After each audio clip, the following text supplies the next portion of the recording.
नमः पार्वती पतये हर हर महादेव शंभो। इस प्रकार राजा परीक्षित जी को श्री सुखदेव जी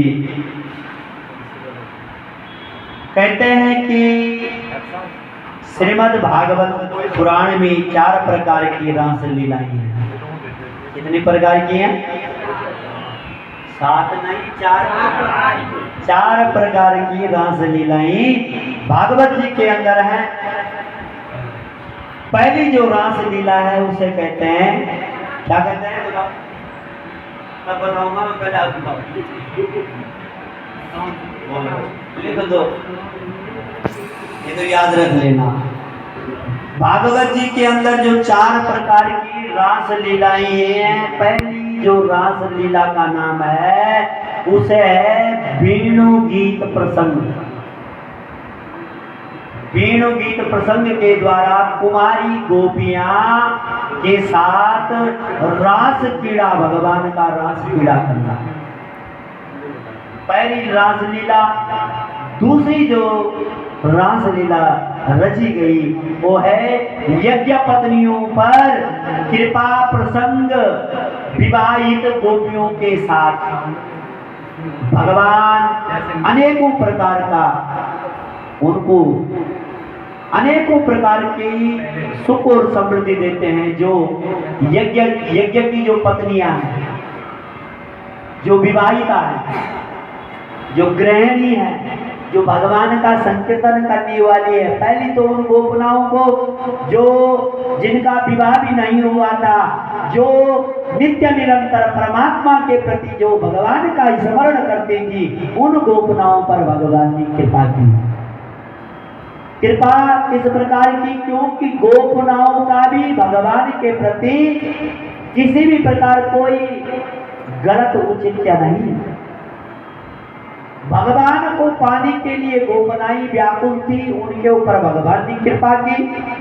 दूसरी यज्ञ की जो अनेक प्रकार का विध्वंस हो रहा था, अनेक प्रकार की बाधाएं हो रही थी, इंद्र आदि कंस आदि के द्वारा जो अनेक प्रकार की जो स्थितियां उत्पन्न हो रही थी, उनको दूर करने के लिए इस कलिकाल में जो अनेक प्रकार के जो व्याधि, बीमारी, संकट, बाधाएं जो आती हैं, यज्ञ के द्वारा वो सारी बाधाएं खत्म हो जाती हैं, वो सारी बाधाएं दूर हो जाती हैं। इस प्रकार यज्ञ की जो पत्नियां हैं, उन पत्नियों पर परमात्मा ने उन विवाह इतनी गोपनाओं पर भगवान ने कृपा की।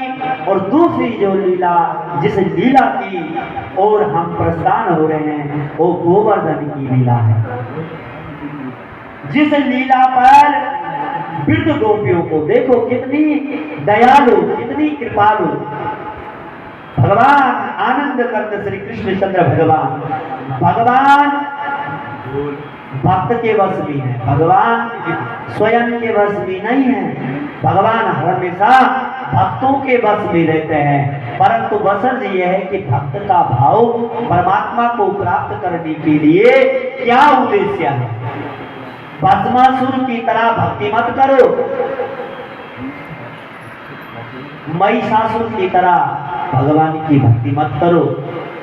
भगवान की भक्ति निष्काम भक्ति होनी चाहिए। हिरण्यकश्यप मुनि मतलब मद अहंकार के लिए भक्ति की, प्रहलाद ने भगवान की भक्ति की, तो भगवान प्रहलाद ने अपनी कुल का भी उद्धार अपनी इस भक्ति के ही द्वारा किया है। इसी प्रकार भगवान कितनी दयालु, कितनी कृपालु है गोविंद, कितना ध्यान रखते हैं। सबसे पहले जो छोटी छोटी गोपनाई जो भगवान का स्मरण करती थी, भगवान की स्तुति का गुणगान करती थी, उन पर भी भगवान ने अपनी संपूर्ण कृपा बरसाई है।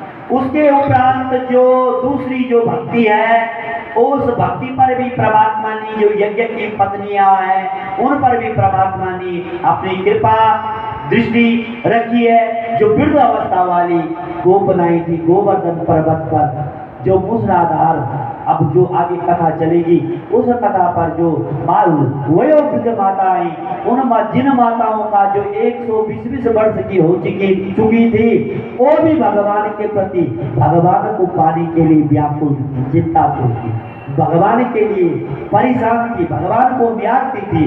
परंतु चौथी भक्ति में भगवान ने गोपियों का, उनका भी, उन वृद्ध गोपियों के साथ साथ चौथी जो संन्यास प्रसंग है,